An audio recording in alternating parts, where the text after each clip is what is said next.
রমজান মাস এটা এমন একটি মাস, যেই মাসে যদি আমরা নিজেকে ক্ষমা করাইতে না পারি, তাহলে আমাদের চেয়ে কপাল পোড়া দুর্ভাগা দুনিয়াতে আর কেউ নেই। এবং যে আজকে ইসলামী আন্দোলন বাংলাদেশ যে ইফতারের আয়োজন করেছে, এই ইফতার করানো এটা বড় একটা সওয়াবের কাজ। ইফতার করানো বহু বড় একটা সওয়াবের কাজ।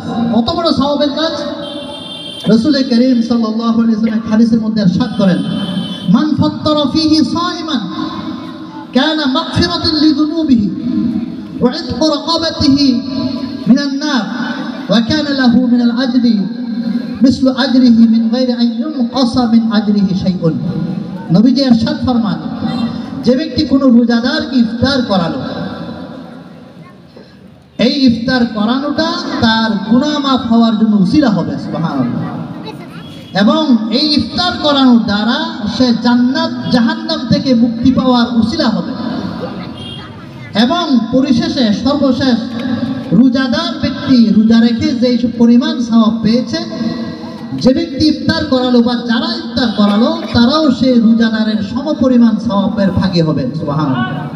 এবং এতে করে বরকত আমরা অর্জন করতে পারবো। আল্লাহ রাব্বুল আলামিন আমাদেরকে পবিত্র মাহে রমাদানের পরিপূর্ণ রহমত বরকত হাসিল করার, পরিপূর্ণ নেকি আমরা অর্জন করতে পারার তৌফিক আল্লাহ আমাদেরকে দান করুন। আসসালামু আলাইকুম ওয়া রাহমাতুল্লাহি ওয়া বারাকাতুহু। আজিজনগর শাখা আয়োজিত আজকে ইফতার মাহফিলে উপস্থিত হযরত উলামা ইকরাম, বিভিন্ন রাজনৈতিক ব্যক্তিবর্গ, সমাজের ব্যক্তিবর্গ এবং বিভিন্ন দিনদার ভাইরা ও আজিজনগরবাসী, আল্লাহ তোমার লাখ কোটি শুকরিয়া। আল্লাহ পাক আপনাকে আমাকে রমজান মাসে ইফতার মাহফিল উপস্থিত হওয়ার তৌফিক আল্লাহ পাক দান করেছেন, সেদিন সবাই শুকরিয়া একবার বলি আলহামদুলিল্লাহ।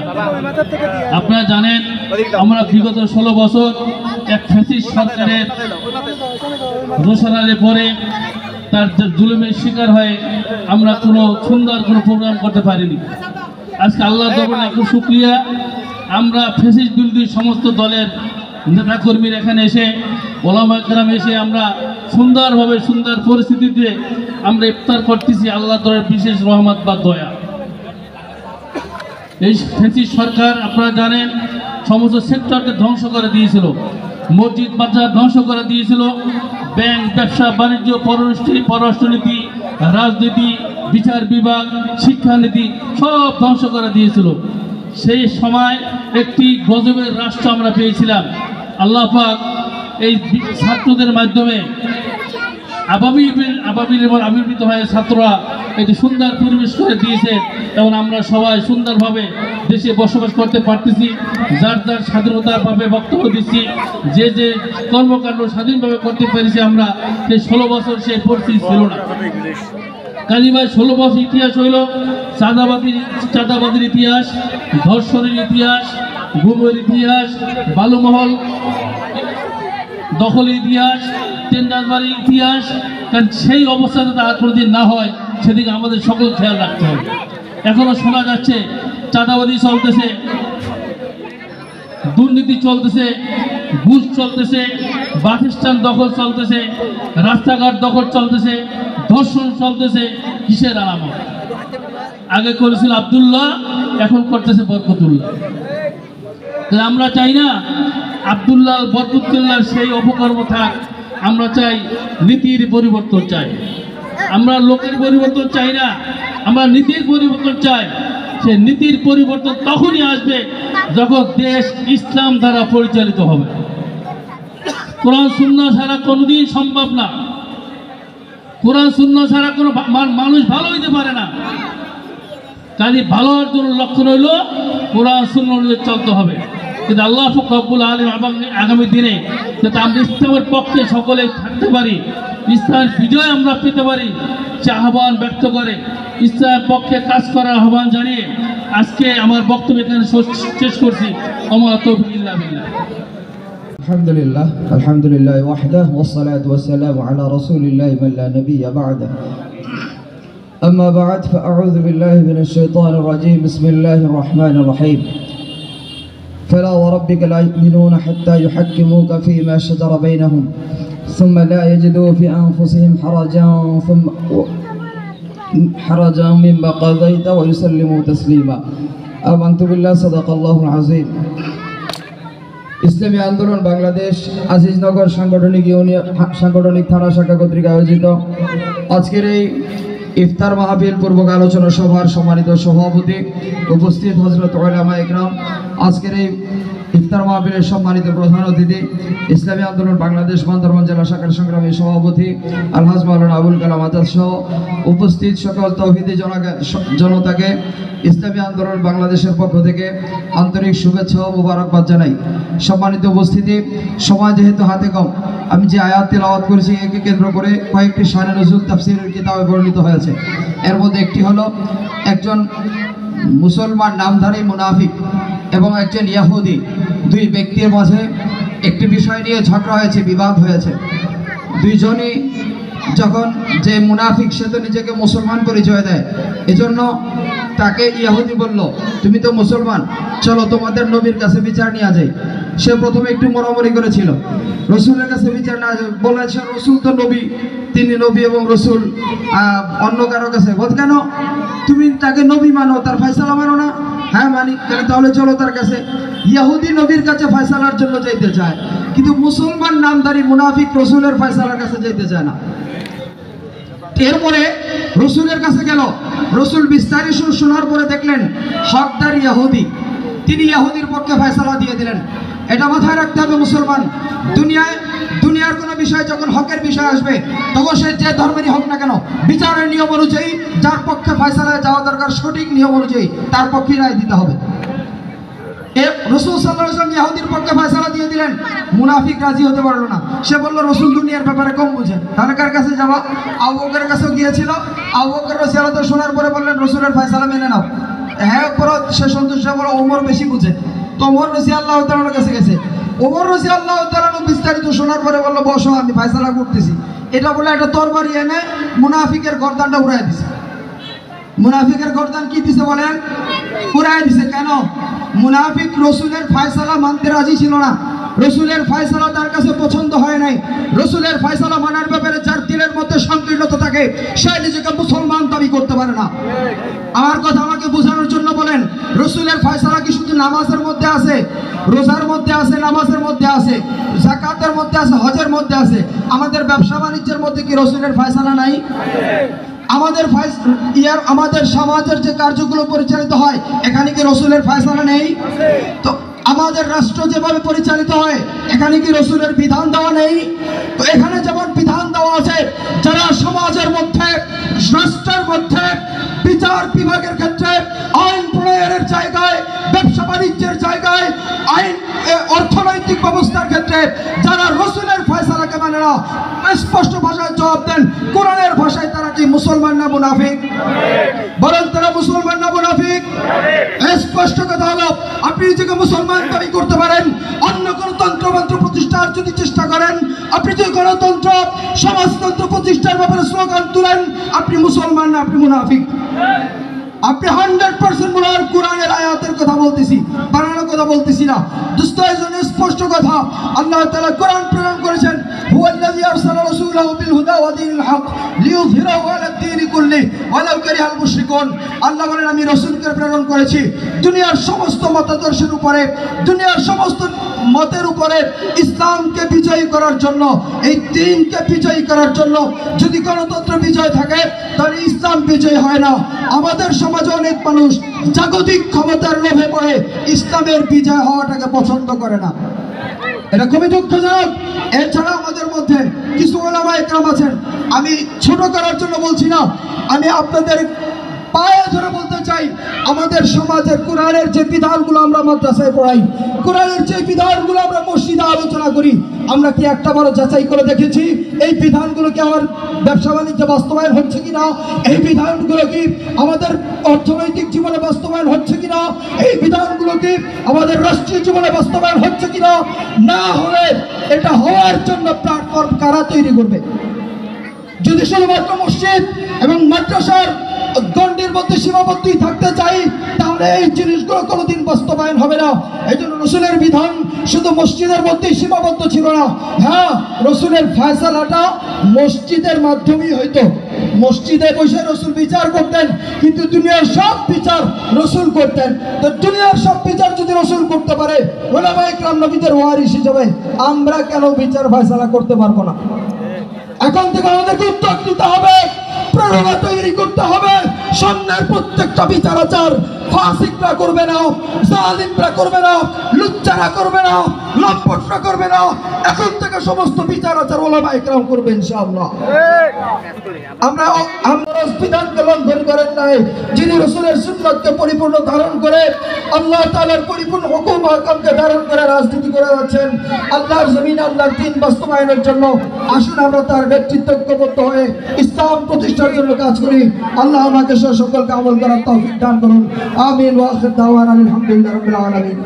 نحمده ونصلي على رسوله الكريم أما بعد أعوذ بالله من الشيطان الرجيم بسم الله الرحمن الرحيم يا أيها الذين آمنوا ادخلوا في السلم كافة ولا تتبعوا خطوات الشيطان إنه لكم عدو مبين صدق الله العظيم সবাই দুরূদ শরীফ اللهم صل على سيدنا نبينا شفيعنا حبيبنا مولانا محمد সাল্লাল্লাহু আলাইহি ওয়া আলা আলিহি ওয়া সাহবিহি ওয়া সাল্লাম। ইসলামী আন্দোলন বাংলাদেশ আজিজনগর সাংগঠনিক থানা কর্তৃক আয়োজিত আজকের এই সভার সম্মানিত সভাপতি, উপস্থিত প্রধান অতিথি, বিশেষ অতিথিদ্বয় ও এলাকার গণ্যমান্য ব্যক্তিবর্গ, মুসলিম একরাম, আল্লাহ পাকের বান্দা জনাবে রাসূলুল্লাহ সাল্লাল্লাহু আলাইহি সাল্লামের উম্মতগণ, আল্লাহ পাক রব্বুল আলামিনের দরবারে লাখ লাখ শুকরিয়া যে আল্লাহ পাক আমাদেরকে আজকের এই ইফতারের মুহূর্তে আল্লাহ পাকের ঘরের সামনে এক মহতী অনুষ্ঠানে আল্লাহ পাক যে আমাদেরকে বসার জন্য তৌফিক দান করলেন, কিছু কথা দিনী কথাবার্তা শোনার জন্য তৌফিক দান করলেন। শুকরিয়া তো সবাই বলে আলহামদুলিল্লাহ। বাইরা লম্বা আলোচনা করার সুযোগ নেই, সময়ও নাই, বক্তা অনেক। যে আমি একটা কথা যে আয়াত শরীফ তেলাওয়াত করছি, আল্লাহ করিও না, শয়তান তোমাদের প্রকাশ্য এবং গোপন শত্রু। কাজী ভাইরা, আমরা তো আল্লাহ পাক যে এই আয়াতে বলছেন উদখুলু ফিস-সিলমি কাফা, এই আয়াতটা নাযিল হয়েছে সাহাবী শানে আব্দুল্লাহ বিন সালাম রাদিয়াল্লাহু তাআলা আনহু। উনি ইহুদি ধর্ম থেকে মুসলমান হয়েছেন। আমার কথাগুলো এদিকে খেয়াল করে শোনেন। ইহুদি ধর্ম থেকে মুসলমান হয়েছেন। ইহুদি ধর্মে উটের গোশত খাওয়া হারাম ছিল, এই জন্য উনি জীবনে উটের গোশত খান নাই। আর মুসলমানদের জন্য আল্লাহ পাক রব্বুল আলামিন উটের গোশত হারাম করছেন, হালাল করছেন, হালাল করছেন। সাহাবীরা খাচ্ছেন, বলছে ভাই তুমিও খাও। উনি বলতেছে ভাই আমার খারাপ লাগে, যেহেতু আমি খাই নাই। তো এটা জানি যে এটা ভালো, এটা ভালো জানি, কিন্তু আমি খাইতে পারবো না, যেহেতু আমি জীবন খাই নাই। করার কারণে আল্লাহ পাক যে আয়াত নাযিল করে বললেন আব্দুল্লাহ বিন সালাম, জানলে হবে না, মানতে হবে। ইসলামের অনেক কিছু জানি, জানলে হবে না, মানতে। উদখুলু ফিস-সিলমি কাফা, ঢুকে যাও। এখন একটা লোক মসজিদের মধ্যে ঢুকতেছেন, জিজ্ঞাসা করলেন কোথায়, লোকটা কোথায় পেল? মসজিদে না বাহিরে? না, এক পা ভিতরে এক পা বাহিরে। কোথায়? মসজিদে ঢোকে নাই। আর এক লোক বাহিরে, আর একদল লোক পরিপূর্ণভাবে কোথায় ঢুকে গেছেন? ইহুদি কাফের মুশরিকেরা পরিপূর্ণ বাহিরে, ইসলামের ভিতরে ঢুকে নাই। আমরা অর্ধেক আছি, অর্ধেক পাও মসজিদের ভিতরে, অর্ধেক বাহিরে। ইসলামের ভিতরে অর্ধেক, অর্ধেক বাহিরে। এখন আমরা পরিপূর্ণ মুসলমান না, কি বলেন? কাজী আল্লাহ পাক রব্বুল আলামিন ঢুকতে বলছেন পরিপূর্ণ, উদখুলু ফিস-সিলমি কাফা, ঢুকে যাও। এখন আমরা নামাজ পড়ি, রোজা রাখি না, রোজা রাখি, নামাজ পড়ি, হজ করি না, হজ করি, জাকাত দেই না, জাকাত দেই, মুআমালা ভালো না, মুআশারা ভালো না। আবার একদল এলাকায় রাজনীতি দরকার নাই। তবে রাজনীতি ছাড়া ইসলামী হুকুমত কায়েম হবে কি হবে না? হবে, হবে না। যে আল্লাহ রাসূল বদর দিবস কায়েম করেছে রমজান মাসে। বদরের প্রথম যুদ্ধ কি মাসে হয়েছিল? রমজান মাস। তো রমজান মাসের এত গুরুত্বের পর যুদ্ধ করলেন কেন? কি জন্য? দিন প্রতিষ্ঠার জন্য। যেরকম নামাজ ফরজ, আকিমুস সালাত, নামাজ কায়েম করো, নামাজ কায়েম করা ফরজ। প্রত্যেকটা মুসলমান নরনারীর উপর নামাজ কায়েম করা ফরজ। এই আল্লাহ পাক রব্বুল আলামিন বলছেন দিন কায়েম করো। দিন কায়েম করার চেষ্টা করা প্রত্যেকটা মুসলমান নরনারীর জন্য কি ফরজ। কাজী ইসলামী হুকুমতের জন্য প্রত্যেকটা মুসলমানের জন্য কাজ করা এটা ফরজ। কাজে আসুন ইসলাম হুকুমত কায়েমের লক্ষ্যে সাহাবায়ে কেরামদের নমুনায় ইসলামী আন্দোলনের পতাকা তলে সমবেত হয়ে পীর সাহেব চরমনার নেতৃত্বে আমরা সবাই ঐক্যবদ্ধ হয়ে বাংলার জমিনে ইসলাম হুকুমত কায়েমের আহ্বান জানিয়ে আমি আমার বক্তব্য এখান থেকে বিদায় নিলাম। আসসালামু আলাইকুম ওয়া রাহমাতুল্লাহ। আজকের ইফতার মাহফিলের সম্মানিত সভাপতি ও প্রধান অতিথি এবং মঞ্চ উপবিষ্ট অতিথিবৃন্দ এবং আমার সামনে শ্রদ্ধেয় ইমানদার মুসলমান ভাই ও বোনেরা, আসসালামু আলাইকুম ওয়া রাহমাতুল্লাহি ওয়া বারাকাতুহু। ওয়া মা খালাকতু জিন্না ওয়াল ইনসা ইল্লা লিয়াবুদুন। আল্লাহ পাক রব্বুল আলামিন আমাদেরকে সৃষ্টি করেছেন একটি উদ্দেশ্য নিয়ে। জিন এবং ইনসানকে আল্লাহ পাক রব্বুল আলামিনের ইবাদত করার জন্য সৃষ্টি করেছেন। এবং আমরা যে মুসলমানরা যে বিরোধ, মারামারি, ঝগড়া, কাড়াকাড়ি এগুলা না করে পরস্পর একের প্রতি একের ভ্রাতৃত্ব বন্ধন রেখে 5 ওয়াক্ত নামাজ আমরা জামাতের সাথে পুরুষরা আদায় করব এবং মহিলারা বাড়ির মধ্যে 5 ওয়াক্ত নামাজ আদায় করার জন্য আমি উদাত্তন জানাবো। আমরা যারা এখানে এসেছি আমাদের মা বোনদেরকে পর্দানশী চালাবো এবং আমরা দিনের কাজ করব ইনশাল্লাহ। কেমন কি কিন্তু মুসলমানদের পার্থক্য হচ্ছে যে নামাজ, আমরা আজান দিলে নামাজ মসজিদে যাব, ওরা যাবে না। এখন আমরা দেখি আজানের সময় আমরা চার দোকানে বসে গল্প করি, সিগারেট বিড়ি এগুলো খাচ্ছি, কিন্তু কেন? এখন আমি নিজেও ভালো হয়ে চলবো, আমার পার্শ্ববর্তী যারা আছে আমি তাদেরকেও ভালো হওয়ার জন্য উৎসাহিত করবো। আমি নামাজে যাব, আমার পাশে যারা আছে তাদেরকে আমি ডেকে যাব। নামাজ কায়েম করার জন্য বলেছেন। এবং যদি আমি নিজেই নামাজ পড়ি, আরেকজন আমার পাশে আছে, ওনাকে যদি আমি নামাজের জন্য না ডাকি, কিয়ামতের মাঠে আমাকে কি দোষী সাব্যস্ত করবে, যেহেতু উনি বলবে উনি যাওয়ার সময় কি আমাকে ডাকে নাই, স্মরণ করে নাই। সেজন্য নিজেও নামাজ পাঠতে পারবো, অন্যজনকেও 5 ওয়াক্ত নামাজ পড়ার উৎসাহিত করব। পরিশেষে যেহেতু এখানে ওলামায়েরা আছেন আমাদের জ্ঞানী, আমি একজন গুনাহগার মানুষ, আপনাদের সামনে আজকে উপস্থিত হয়ে কিছু কথা বলার এবং শোনার আল্লাহ পাক রব্বুল আলামিন তৌফিক দিয়েছেন। সেজন্য আমি আল্লাহ পাক রব্বুল আলামিনের দরবারে শুকরিয়া জ্ঞাপন করছি এবং প্রত্যেককে আবারও আমি 5 ওয়াক্ত নামাজ পড়বেন এবং আমার মা বোনদেরকেও 5 ওয়াক্ত নামাজ পড়ার জন্য উৎসাহিত করবেন এবং পর্দানশীভাবে চলার জন্য উৎসাহিত করবেন। এই বলে সকলের সুস্বাস্থ্য দীর্ঘায়ু কামনা করে আমার ক্ষুদ্র বক্তব্য এখানে শেষ করছি। আসসালামু আলাইকুম ওয়া রাহমাতুল্লাহি ওয়া বারাকাতুহু। সুন্দরভাবে বসি আমাদের স্বেচ্ছাসেবকরা কাজ করছেন। ইনশাআল্লাহ আপনাদের মেহমানদের যথাসময়ে আপনারা পাবেন ইনশাআল্লাহ। আপনারা ধৈর্য সহকারে সুশৃঙ্খলভাবে বসেন। সম্মানিত উপস্থিতি, এ পর্যায়ে আপনাদের সামনে সংক্ষিপ্ত আলোচনা ও মুনাজাত পরিচালনা করবেন আজকের এই বিশাল আয়োজনের সম্মানিত বিশেষ অতিথি, আজিজনগর কেন্দ্রীয় জামে মসজিদের সম্মানিত খতিব, বিশিষ্ট আলেম দ্বীন হযরতুল আল্লাম মাওলানা মুফতি খুবাইব সাহেব বারাকাল্লাহু ফি হায়াতি।